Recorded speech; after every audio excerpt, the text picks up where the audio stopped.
Oi, pessoal, tudo bem? Estamos aqui hoje para falar sobre o plano de segurança do paciente. Você sabe o que é isso? Você já fez isso no seu consultório?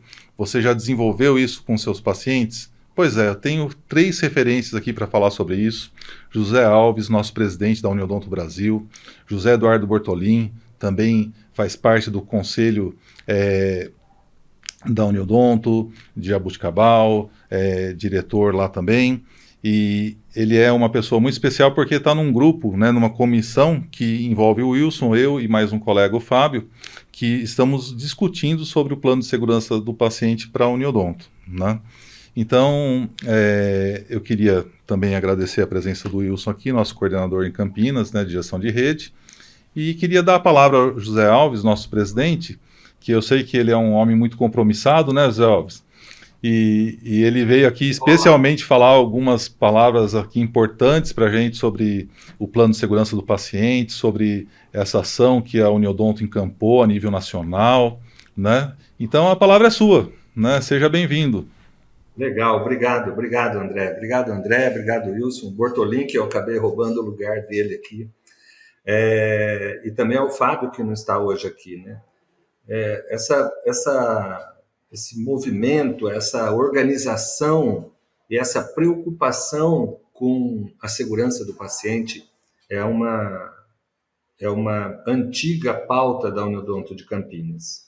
E é um assunto extremamente importante para todo o sistema Uniodonto. Hoje nós atendemos mais de 3 milhões de beneficiários. A responsabilidade nossa envolvida nas nossas cooperativas, no trabalho dos nossos cooperados, é imensa.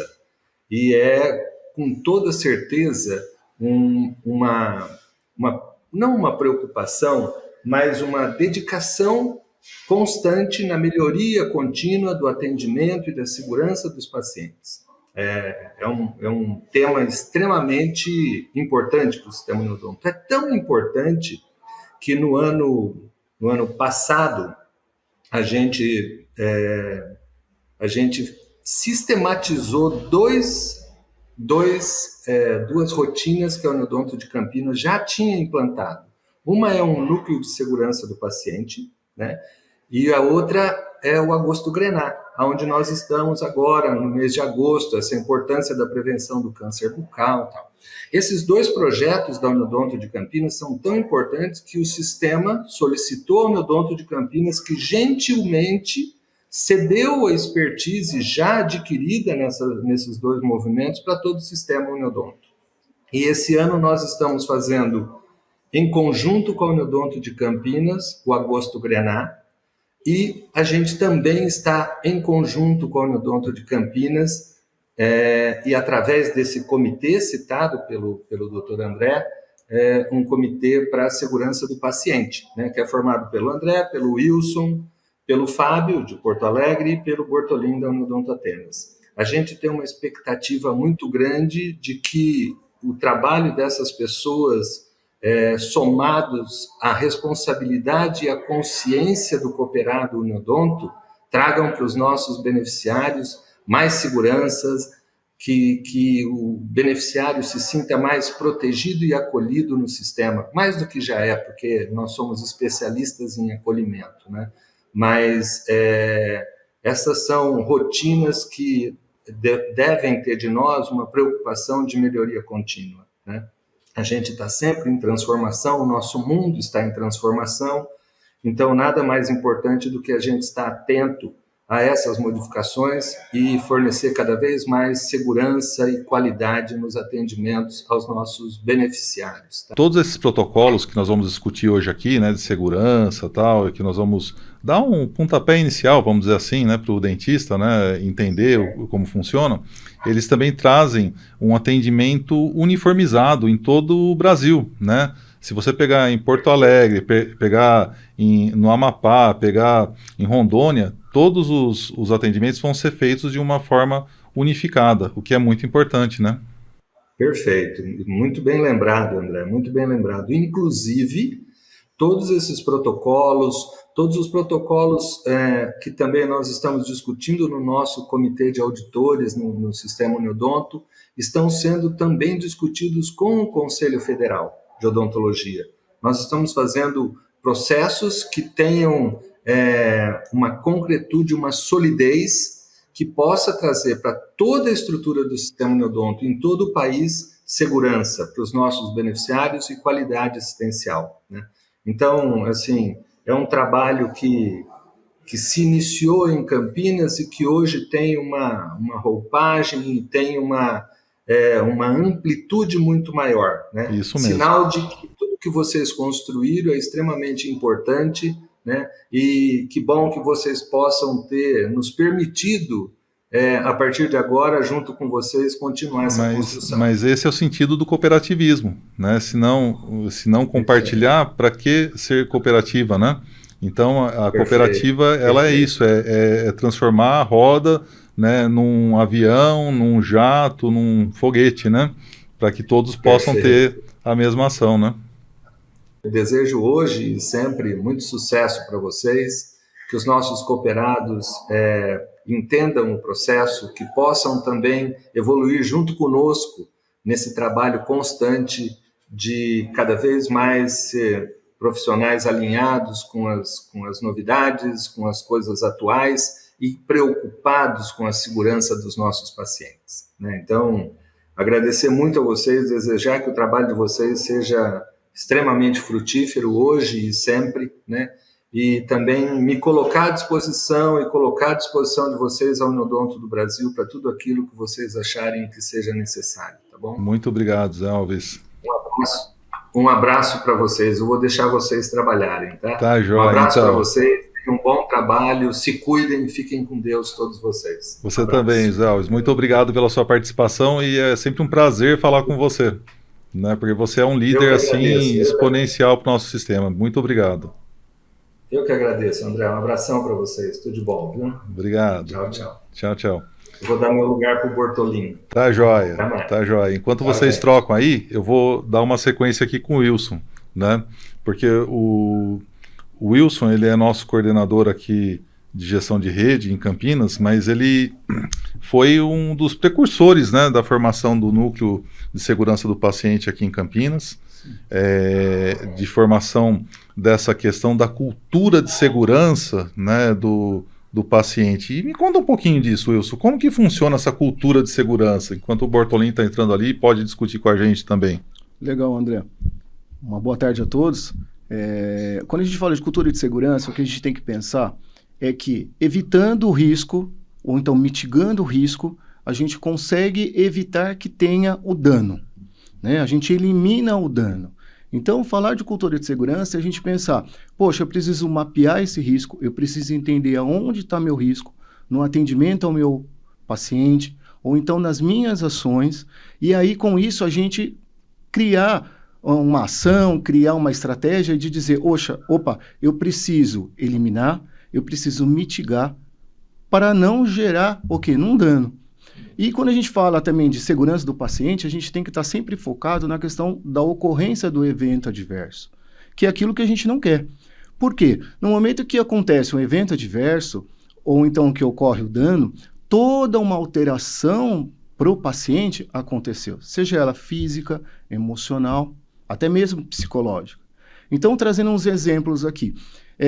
A gente tem ali num atendimento básico, o que você usa para atender o seu paciente ali todo dia, que você precisa colocar até como prevenção para você, André? Olha, normalmente o que se usa no básico, né, o kit básico é o sugador, o papel, né, toalha, né, que você coloca de babador, né, toda essa parte de preparo, né, e manuseio para o paciente sentar na cadeira. Isso seria o kit básico, ele sentar na cadeira. Logo depois seriam os anestésicos, né? Aí você falou o principal, que é manuseio. Você precisa estar o quê? Com luvas. Com luvas, certo? Exato. E aí você precisa entender qual que é o risco que essa luva pode trazer para o seu paciente. Existe um risco? Existe um risco. Tem pacientes alérgicos a látex, tem pacientes que têm algum tipo de alergia àquele pó, né? Exatamente. Então, você precisa conhecer. Ele coça o nariz normalmente, né? O paciente começa a coçar, né, Bortolin? Sim. Aí ele fala, nossa, o que está acontecendo, né? Vocês, viu? Desculpa, eu tive que ceder meu espaço, né, para o Dr. José Alves, é uma presença importante, né, no sistema. Lógico. E eu queria agradecer o convite já da Uniodonto Campinas e também agradecer a audiência, tá? Opa, a audiência ela vai ser explorada a todo o Brasil de norte a sul, né? De leste a oeste. De leste a oeste também, Isso aí. né? Então, É um tema de interesse nacional mesmo. Nacional, com certeza. Então, e aí, falando da cultura de segurança, é isso, né? A gente começa com a luva, né? E aí você com a entender, máscara. esse meu paciente, ele é possível de ter uma alergia ao látex, ao pó que está na luva, né? Ou então ele não tem uma alergia, beleza, então o seu atendimento vai ser de um modo. Agora, com aquele que tem alergia, poxa, qual que vai ser minha atitude, qual que vai ser minha ação para eu mitigar, para não ocorrer a alergia ao látex, para não, e você eliminar aquilo lá. Então você vai precisar usar o quê? Uma luva de vinil, uma luva nitrílica. Então aí você criou segurança no seu atendimento.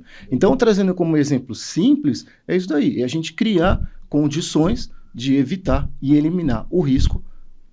Entendi. Né? E para não chegar numa... Tudo isso daí, acho que começou muito, né, a nível hospitalar, né? Sim. Os hospitais começaram a desenvolver e conseguiram desenvolver 5 protocolos de atendimento dentro do hospital. E na odontologia nós já conseguimos enxergar 7, né? E parece que algumas pesquisas estão apontando mais alguns aí. Sim. Nós estamos estudando isso nesse momento. Mas o que eu vejo assim interessante é que dentro desses 7 protocolos, todos são possíveis de ser aplicados dentro de um consultório odontológico, né? Tanto aqueles que nós trouxemos a nível hospitalar, quanto aqueles que nós enxergamos que são específicos da odontologia. E para isso, né, como você estava falando da luva e tal, eu vou até perguntar para o Bortolin, nosso amigo, que é o primeiro protocolo, né? E é aquela coisa que se fala da identificação correta do paciente, né? Como que se identifica corretamente um paciente no consultório? Porque no hospital eles vão lá, colocam uma pulseirinha colorida, diferencia quem é problema de risco cardíaco, diabetes e tal, mas no consultório muitas vezes isso não dá para ser feito, né? Como que a gente começa a trabalhar isso no consultório?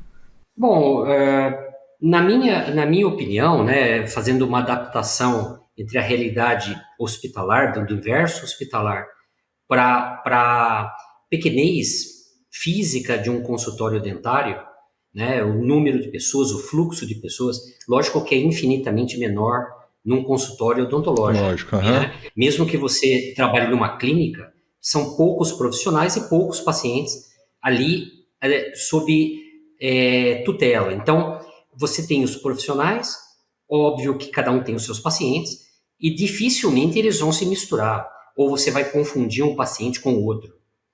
Porém, para a gente não correr o risco, como o Dr. Wilson disse, né, do evento adverso, que seria, bom, eu pensei que eu ia tratar uma pessoa, de repente eu estou tratando outro, o prontuário está na minha mão de outra pessoa. Então, primeira coisa da identificação, na minha opinião, seria os dados cadastrais absolutamente corretos, se possível até com foto, né? Se a gente puder digitalizar, hoje a gente faz uma foto de maneira gratuita, tranquila, com o nosso celular, ou com o celular da secretária. Então, um prontuário com foto, dados cadastrais completos e corretos, e também eu entendo que a identificação também inclui a anamnese. Exato, a anamnese é importante, né? Os dados cadastrais físicos, né? De saúde, né? De saúde do paciente.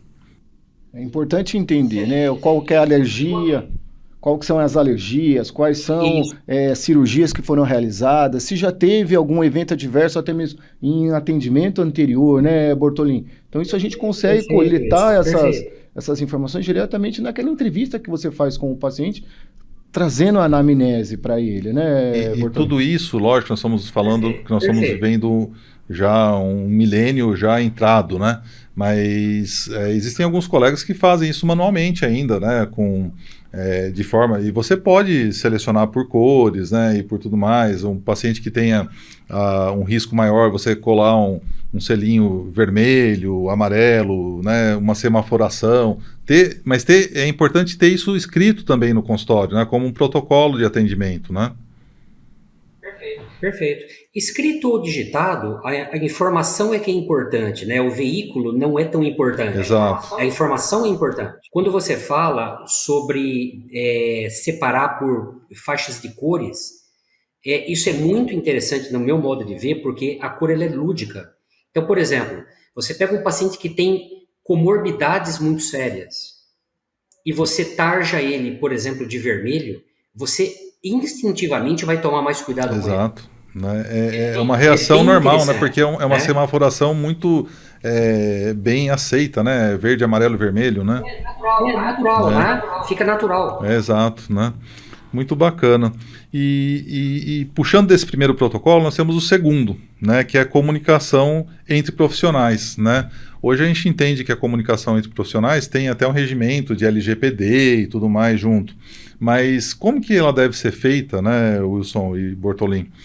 Dentro do dia a dia da clínica. Porque hoje se usa muito WhatsApp, tramita fotos, né? Como que a gente pode trabalhar isso de forma segura, né? Para não perder, né, o foco, ou de repente eu mandar uma imagem de um paciente e você achar que é outra e dar um diagnóstico errado, né? Isso tem que ser muito bem claro, muito bem escrito e direcionado também, né? No meu modo de ver, nós temos esses desafios ainda, não só a superar, como para implantar. Nossa realidade nos consultórios, né, doutor André, ela é muito diversificada. Nós temos colegas que mal têm fluidez e uma certa naturalidade com informática, né, que são profissionais mais antigos normalmente. E temos profissionais que acabaram de se formar, que nasceram praticamente com o celular na mão. Então, a questão da informação, como você transita a informação, já é um desafio. Agora, a questão da segurança da informação, como você citou, eu acho que é um segundo desafio. Primeiro, nós temos que ter protocolos de implantação da informação. Então, informação entre colegas, né, para trocar casos clínicos, opiniões, montar mesas, né, de discussão de casos, e também a comunicação nossa com os pacientes. Então, na verdade, eu entendo que são desafios que nós ainda temos que vencer. Então, porque às vezes eu vejo assim, ainda que acontece, né, pode ser que não seja tão normal, né, em outros centros, mas às vezes acontece de você atender um paciente, né, e falar assim, vai lá no Dr. Fulano X e faz a extração do dente tal, né?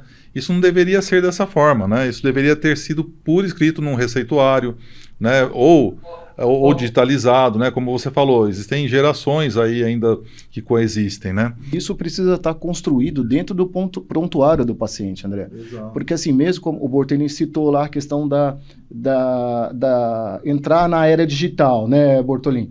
Mas, mesmo para aquele que faz o prontuário convencional, né, escrito no papel, ele precisa ter registrado isso daí, que no dia tal ele encaminhou o paciente para o dentista tal, para o colega tal, deixa uma cópia desse encaminhamento, né? Aqueles que têm prontuário eletrônico, isso você consegue até, dependendo do sistema, mandar diretamente para o colega. Isso, a informação digital, você pode digitalizar, você pode fazer N coisas. Mas, né? No físico mesmo, é importante você ter isso registrado no dia do seu atendimento e deixar uma cópia ali. Bem como você mesmo falou, existe a LGPD, então assim, procurar entender o que é realmente a LGPD, quais são os cuidados que o dentista tem que ter frente a essa lei, né? Quais são aquelas, vamos dizer, quais são aqueles dados sensíveis que a gente pode ter compartilhamento ou não, né? Mas assim, não consegue falar, não tem WhatsApp, liga pro colega. Liga pro colega e fala, e orienta, né? E orienta. Eu acho que, assim, é aquele minutinho, é aquele período que você vai falar, eu tô gastando meu tempo, né? Mas olha o quanto você vai ganhar eu acho que não preocupação. Eu estou gastando, né? Eu estou investindo meu tempo, né? Justamente. Porque é você estar fazendo o controle seguro, porque lógico, se acontece uma intercorrência nesse quesito de comunicação e um profissional faz alguma coisa que não era para ser feito, Sim. Isso pode gerar uma judicialização, uma responsabilidade, mas em cima de você também, né? Então é por isso que é importante a gente discutir esses assuntos aqui. Porque Parece coisas óbvias do dia a dia, né? Mas não são, né? São coisas que precisam ser bem identificadas, bem escritas, bem E chega no consultório, né? O doutor falou para eu vir fazer tratamento de canal de tal dente. Qual dente que é? Acho que é esse. Não, acho que é esse daqui, do lado esquerdo. E fica aquela procura de qual dente que é, né? E você sem saber ali, e o paciente, muitas vezes, você entregou uma cartinha, mas esqueci, troquei de bolsa, deixei no carro. Então, certifique-se que o paciente entrou teve um entendimento, né? E aí, é o que a gente fala até mesmo nesse protocolo, que é a comunicação efetiva. O paciente entendeu aquilo que você colocou para ele, aquilo que você ofertou para ele. Isso vai puxando também para o terceiro protocolo, né? Que é a prescrição segura, né? Que é a mesma coisa, né? Da medicação. Se você for medicar um paciente e falar, não, só verbalmente, toma uma dipirona, toma... não. O que você tem em casa, O que você tem em casa, né? Então, nós temos 7 protocolos, esse é o terceiro. O terceiro fala sobre a segurança na prescrição da medicação. E algumas pessoas, não é antibiótico, eu vou só falar para o paciente tomar, né, um analgésico, alguma coisa assim, e às vezes a pessoa tem uma alergia a esse analgésico, né, Bortolin? Quando a gente pensa, né, André, quando a gente pensa sobre segurança do colega, né, se a gente olhar o dentista na ponta, ele está sempre contra 2 paredes. Ele pode ter um insucesso, que de certa forma a gente pode entender como natural da profissão, e ele pode também provocar um evento adverso. Então, o profissional ele está sempre sujeito ao erro e à negligência. Então, se a gente fugir do erro e da negligência, a gente vai ter que se documentar e a gente vai ter que se comunicar melhor com o nosso paciente. Então, entre o segundo e o terceiro protocolos que você citou, eu até arrisco a dizer, o segundo tem tudo a ver com a comunicação, com o planejamento seguro, e o terceiro com a prescrição segura. Porque se o paciente entendeu e assinou um termo de que ele aceita aquele planejamento e ele autoriza o dentista a executar, ele também vai assinar que ele vai seguir a prescrição do dentista. Ele tem uma participação nessa responsabilidade. Ele não pode simplesmente sair do consultório e não comprar o medicamento porque achou o medicamento caro ou porque deu alguma reação adversa e não comunicou o dentista. Por isso que é importante ter a ciência, né, no receituário, né, do paciente, né? Ele tem sim a responsabilidade compartilhada. E isso tem que estar escrito, documentado. Essa informação, se for judicializada, o dentista vai dizer que informou e o paciente vai dizer que não sabia. O que vai tirar a dúvida a favor do colega é o documento. O documento, é o que ficou, né? E pensando assim em protocolos, né? A gente está discutindo coisas assim bastante teóricas mas que fazem parte do prontuário, né? Mas e a cirurgia, né? A cirurgia segura, que é o 4º protocolo, né? Nós falamos cirurgia segura pensando não só na cirurgia oral, né? Mas em todos os processos da dentística, da odontopediatria, da prótese, você tem que tomar da endo, isso. Da pério, né? Enfim, o que seria uma cirurgia segura, Wilson, para a gente? Quando a gente fala de cirurgia segura, André, a gente tem que entender 3 momentos, tá? Que é o que a gente chama, que é o que está ligado, né, à parte hospitalar lá, que eles chamam de check-in, a pausa cirúrgica e o check-out, né? Inclusive até o check-out tem um novo trabalho aí que a gente está estudando, que vai entrar um novo protocolo que está diretamente relacionado ao check-out. Então, quando a gente pensa no check-in, é tudo aquilo que você vai preparar. Como que você vai preparar o procedimento que você vai realizar.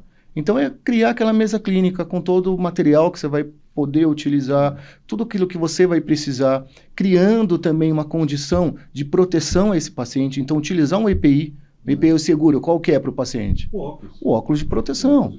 Então, você colocar o óculos de proteção no seu paciente, em todos os pacientes, independente do que você vai fazer, ou então, se o paciente usa ou não já um óculos, né? Porque a gente também não sabe, de repente caiu ali, você estragou, perdeu o óculos do paciente, né? Então, e aí, depois, a pausa cirúrgica, é você entender com a sua secretária, e quem não tem secretária, você entender com você mesmo e ver se no plano de tratamento daquele paciente é aquele procedimento, é aquele dente que você vai precisar intervir. Ou então aquela sequência de dentes que você vai precisar intervir numa emercada. Você ter esse planejamento num odontograma, né? Sim, e tudo mais. você está trabalhando diretamente, como a gente falou nos protocolos anteriores. Você já entender o que está descrito ali naquele prontuário. O paciente tomou a medicação que você tinha indicado para ele, tipo uma profilaxia bacteriana, aí ele não tomou. Opa, então a pausa cirúrgica é nesse momento que você vai fazer. Né? Você Entendeu? pode abortar aquele procedimento que você vai fazer. Né? Ou então, poxa, eu tenho ali uma quantidade de fio de sutura para poder fazer a cirurgia, né? Eu tenho uma quantidade de resina para eu poder fazer a quantidade de restaurações na cor do dente, ali na cor do dente. Eu tenho uma fitinha de poliéster ali, que depois você vai unir os dentes ali, você vai ficar trabalhando para separar, entendeu? Então, aí que entra a questão da pausa cirúrgica, que é para você rever tudo aquilo que você programou na sua mente, na sua mesa clínica. E depois tem o check-out, em que você vai, depois que você finalizar tudo, fez o acabamento, finalizou uma restauração, finalizou a cirurgia,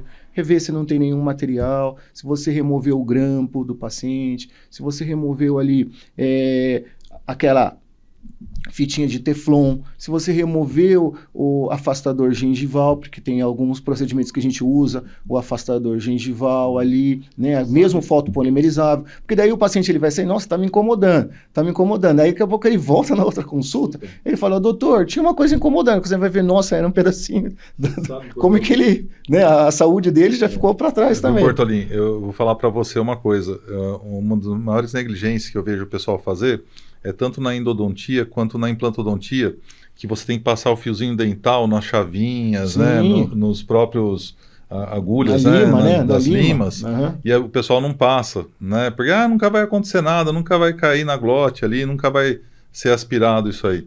E eu sei, né, de colegas que já passaram grandes sustos, graças a Deus, sem intercorrências, né, e tudo mais, mas são coisas que às vezes a gente fala assim, não vai acontecer comigo, né? E o fato acontece, né, Bortolin?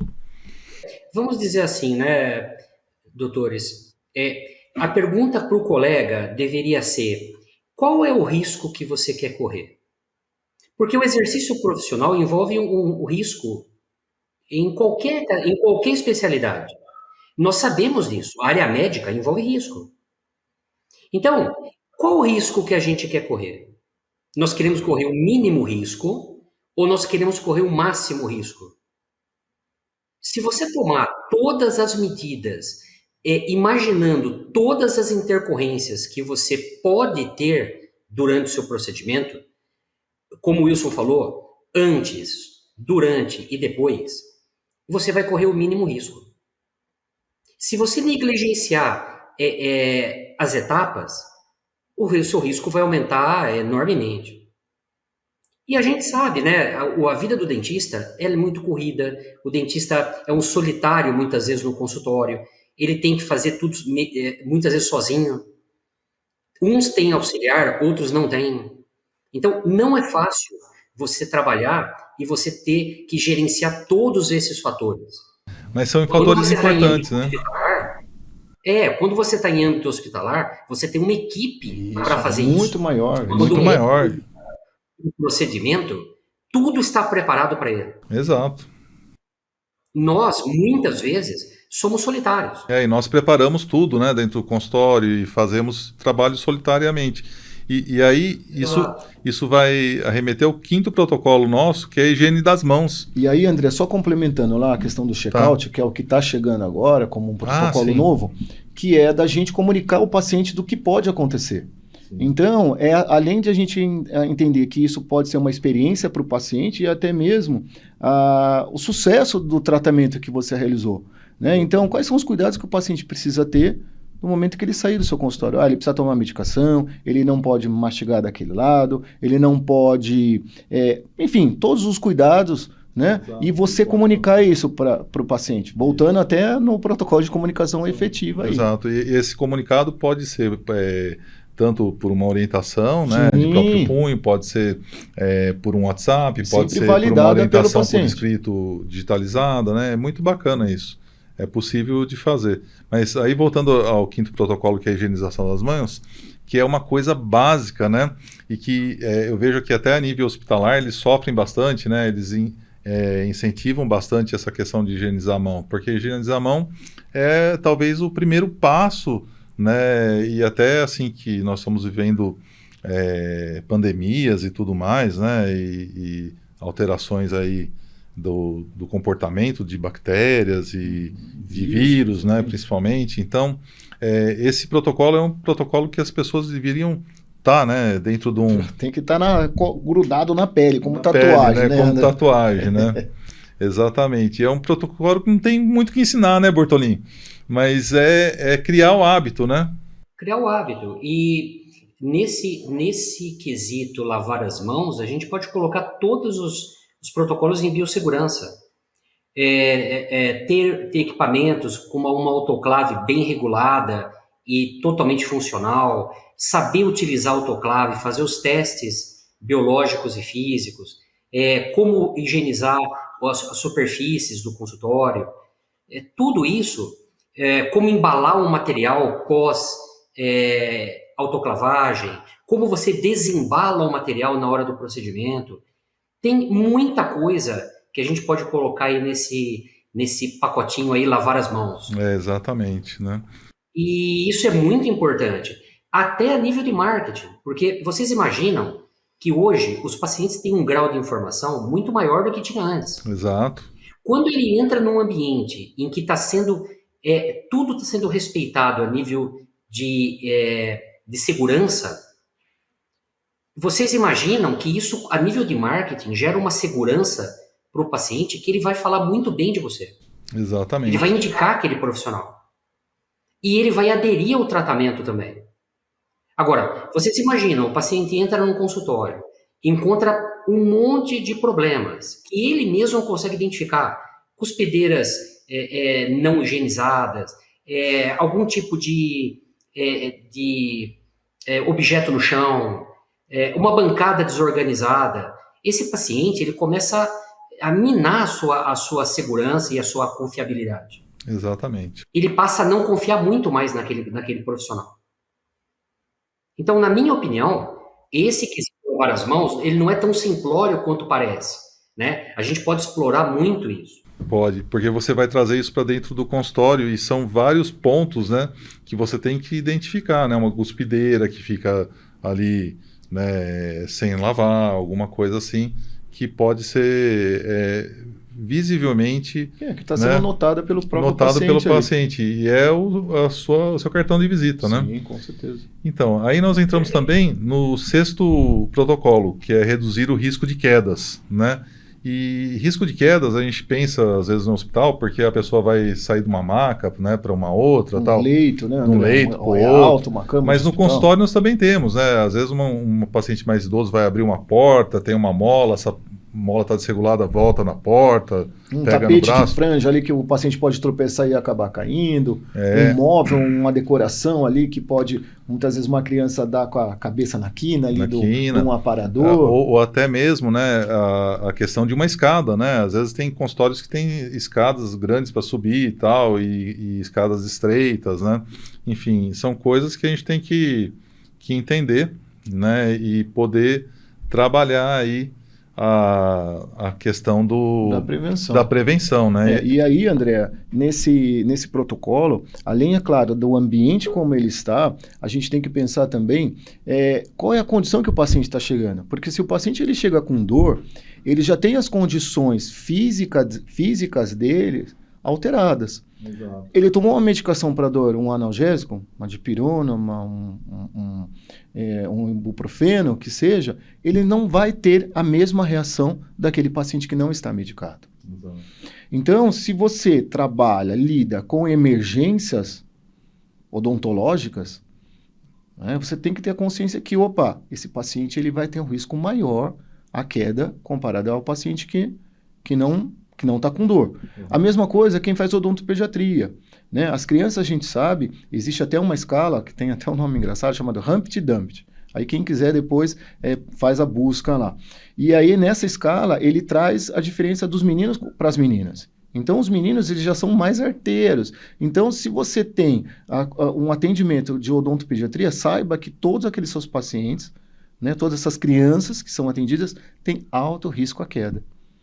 E no momento que ela cai, ela está ali da altura dela. Então, tem que tomar cuidado, sim. Então, é um protocolo importante aí, né, de prevenção ao risco à queda. Né? O Bortolin, risco à queda, você enxerga mais alguma coisa que a gente possa acrescentar para o dentista? Enquanto o Wilson estava comentando alguns casos, né, algumas situações, você também, a gente imagina coisas que normalmente expõem o colega ao risco e às vezes a gente nem se dá conta. Por exemplo, será que todos os sanitários dos consultórios têm barras de proteção? Tem pisos antiderrapantes?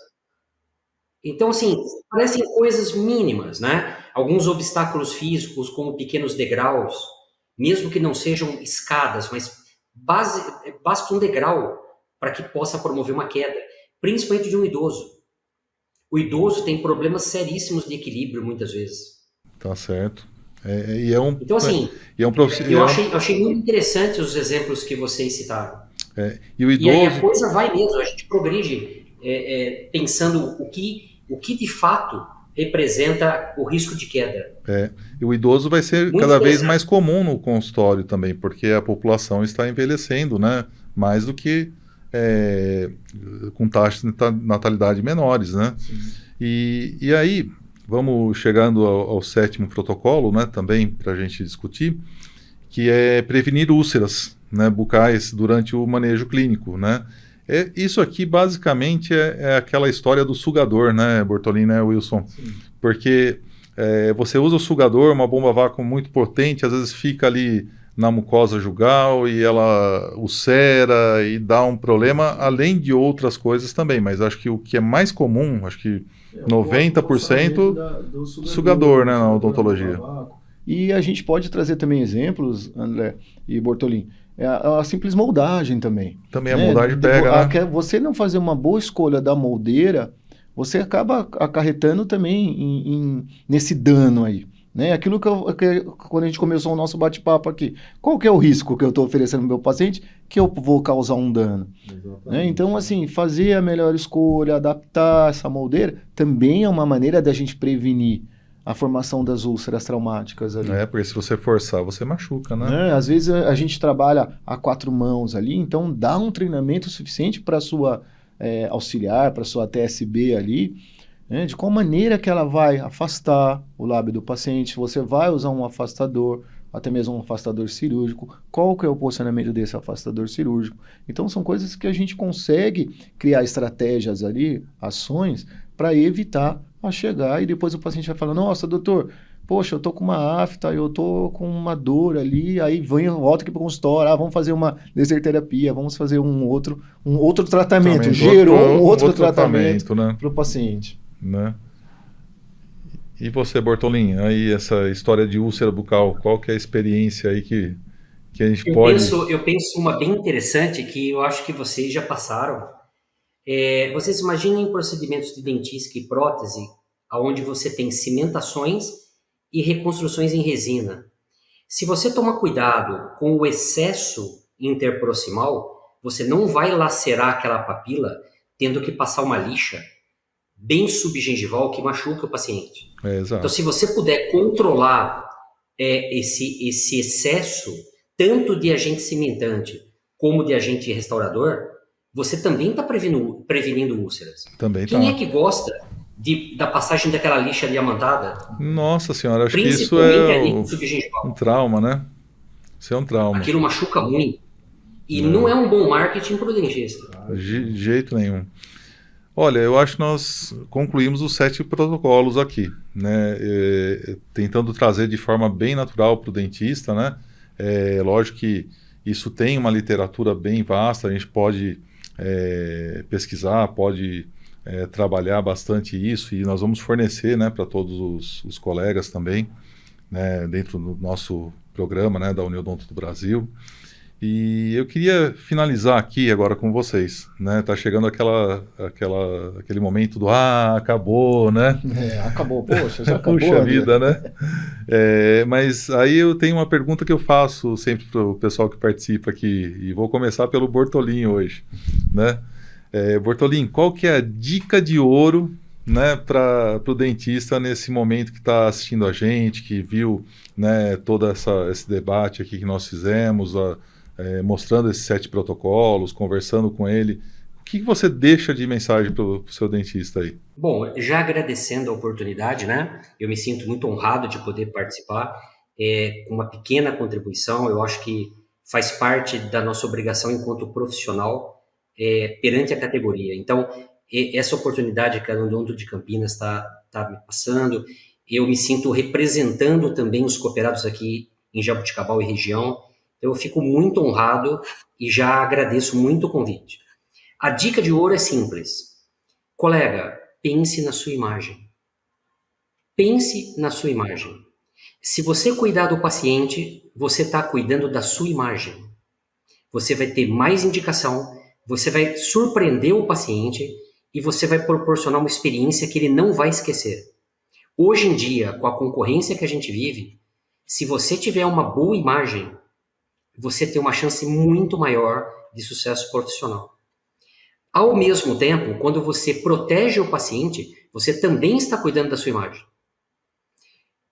Se você pensar que uma negligência sua ou um problema de falta de informação ou de documento pode gerar uma responsabilidade civil, né, pode ser judicializada contra você, e você prevenir isso, também você está cuidando da sua imagem. Então, a minha dica, André, é para o nosso colega, cuide da sua imagem. Entre no seu consultório, olhe à sua volta, desde a porta da entrada e pergunte como o paciente está me notando. E o que você achar que pode ser melhorado, melhore. É legal. Cuide da sua imagem. E esse ponto é muito importante, porque às vezes são pequenos detalhes, né? Não são nem coisas caras de serem feitas, são coisas bacanas. Atitudes, né, que a gente toma. E você, Wilson? A minha dica de ouro, André, eu gosto dessa pergunta. Eu até fiquei pensando, eu falei, poxa, o André vai fazer essa pergunta, o que eu vou responder? Né? Então, a minha dica de ouro é o seguinte: vamos fazer valer a voz do paciente. Né? Até complementando isso que o Bortolin falou. Né? Se a gente traz a nossa imagem, se a gente cuida da nossa imagem, vamos ouvir então o paciente. Então hoje a gente ouve falar muito de comunicação não violenta. Então você tem que escutar o paciente, mas aquela escuta ativa, sem julgar, sem criar um estereótipo. Mas nossa, a pessoa não está entendendo o que eu estou falando. Né? Então vamos fazer ouvir a voz do paciente. E chegar no nível dele, E a gente chegar ali. Porque eu me comuniquei, eu sou profissional, eu entendo. O paciente, ele está ali, né? Ele é seu paciente e você vai precisar cuidá-lo. Cuidar da saúde dele. Né? E a saúde, como todo mundo diz, começa pela boca. Então você escutando o seu paciente, você entendendo ali qual é a necessidade, qual que é a expectativa dele. Poxa, tudo o resto, todos esses protocolos ali, você já tirou de letra.